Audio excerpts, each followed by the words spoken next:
I'm going to talk about the importance of releasing and relaxing through your core and your obliques during pregnancy. I'm Erica Zeal, creator of Knocked Up Fitness, and this is a big topic of conversation that comes up often as we work women through our prenatal program, and they're trying to learn how to connect with their pelvic floor and deep core. And what we see so much of is women trying to really work really hard to try to activate their deep core. When the reality of it is we need to be doing the opposite of it. We've been so, it's been wired, our brains are wired basically, to really think about, squeezing and drawing our belly to our spine, and the harder you engage your core, the more effective that workout or that exercise is going to be, right? Well, that's what we used to think, and that's what a lot of us have been taught. But here's the thing, especially for those of you that are pregnant, I cannot stress enough how we have to work to reframe this. We have to change our habits, especially when it comes to our deep core. Because I see all the time women gripping in their obliques and really trying to tighten their glutes as tight as they can because they think that that's how they're activating their pelvic floor and deep core, or drawing their belly to spine, right? But if you do that right now, if you just exhale and try to draw your belly in, what happens? You round your spine and your shoulders go up, right? It exacerbates poor posture. It exacerbates pressure pushing down on your pelvic floor, which is already happening because you have a baby inside. Your pelvic floor is getting a lot of pressure on it on a daily basis.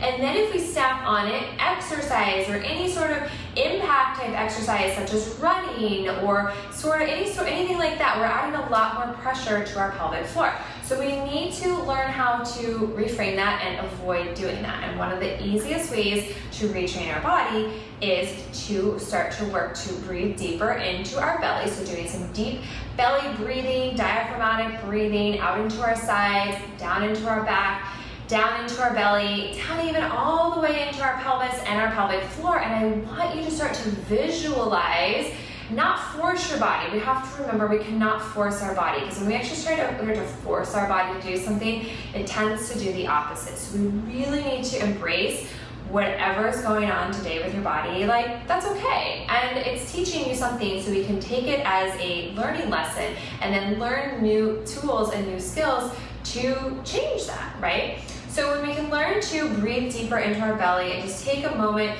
maybe once a day throughout our days, to breathe deeper into our belly, into our pelvis, and into our pelvic floor, to think about letting our obliques relax, relaxing through our hips, and even our pelvis and our pelvic floor. We're not pushing down on our pelvic floor, we're just trying to find some space, a place to find our breath, and release and relax, okay? So by doing that, we're then telling these muscles that tend to want to really grip, you don't have to keep working so hard. Because here's what happens. When our obliques are wanting to really grip and grab and do a lot of the work, it's pulling, it can be pulling those abdominal muscles apart, right? And so in order to help to minimize, prevent, and even heal diastasis for those of you that may be having diastasis with a second, third plus pregnancy, we've got to learn to stop overusing those oblique muscles, right? It's not that they're not working at all. We just need to get them to quiet down a little bit so that we can get these deeper layers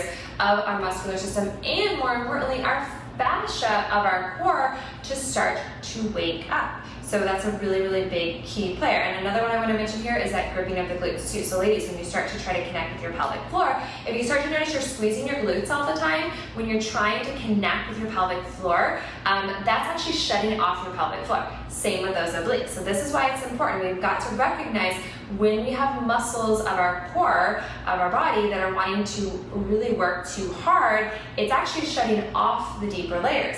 And especially during pregnancy, we really want those deeper layers to start to work a little bit more, because you're going to have so much support of, the shifting of your posture, have more support for as your baby grows and your belly gets bigger. We want to be able to support that, and that starts by understanding how to connect correctly with our pelvic floor and the rest of our deep core, right? So I want to show two movements that I really like, that I feel like can teach you a lot about starting to recognize, oh, am I gripping or not, right? Because that's a big one. You might be asking, I don't even know, Erica, if I'm gripping or not.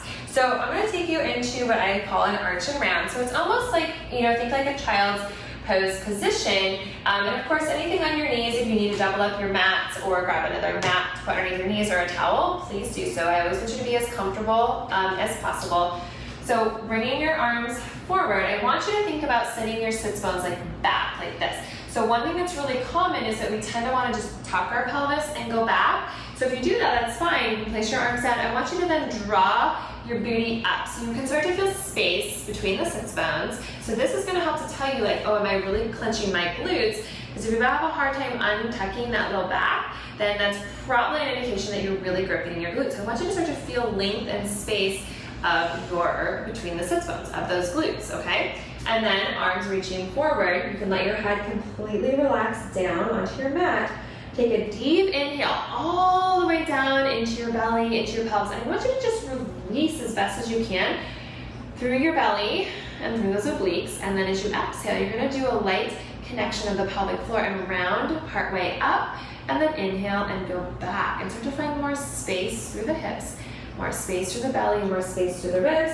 Exhale, little tilt, and round, and then inhale, open. And then you can do one more of those.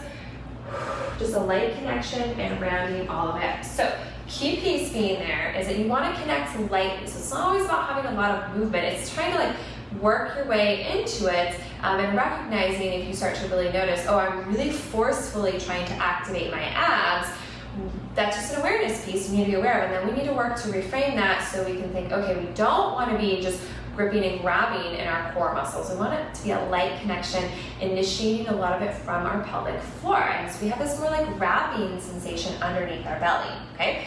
So one more that I really like that's really good to actively lengthen our obliques is mermaid stretch. And if you've watched me for a while, you've probably seen me teach you these before for other reasons.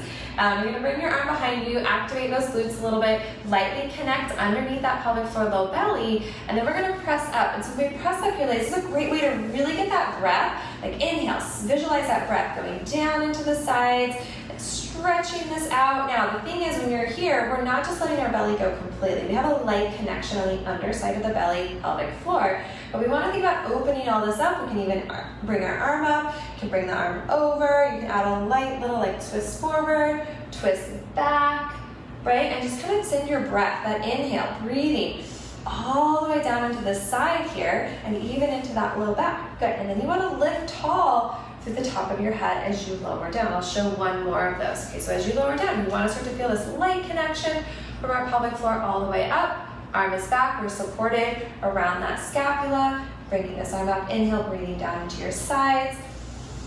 And then exhale, and just lifting and growing tall. So it's a really good one to get your focus on the side here, which is where we tend to want to grip a little bit too much. So really just starting to tune into also your posture throughout your day is something to pay attention to. And this really relates to, again, that minimizing, preventing, and healing diastasis during pregnancy. Is if we're really tight in the obliques, we might be really tight also in the low back. It's probably a pretty good indication that we are as well. So we want to think about lengthening that low back and starting to feel that light wrapping around to the front, and then you're going to start to become stronger and more connected in your core. And I'm a huge believer that pregnancy is really the best time to learn more about your core, become better connected with your core than any other time in your life, because you have a baby inside your belly that gives you so much tactile feedback. You're going to learn how to release and relax in a way that you just feels like you can't any other time. And you're also going to learn how to lightly connect in a way to give your body the support that it needs during pregnancy to help in preparation for birth, because these are amazing components, which I teach inside my prenatal membership to help you in preparation for birth, whether you're having a vaginal birth or a cesarean. And everything you do during pregnancy, all of this work can really help you have an easier recovery postpartum. We have so many women that learn, and this is just part of the technique, learning all this, and then they're so much better prepared. They're they just feel so much stronger and more connected in even those first weeks postpartum, and then from there, they just slowly work their way back in, and before you know it, they start saying, Erica, I feel stronger after having 4, 5, 7 babies than I did even before. So it's really, really amazing. So if you have any additional questions, please don't hesitate to reach out. You can find a lot more information on our website at nactafitness.com.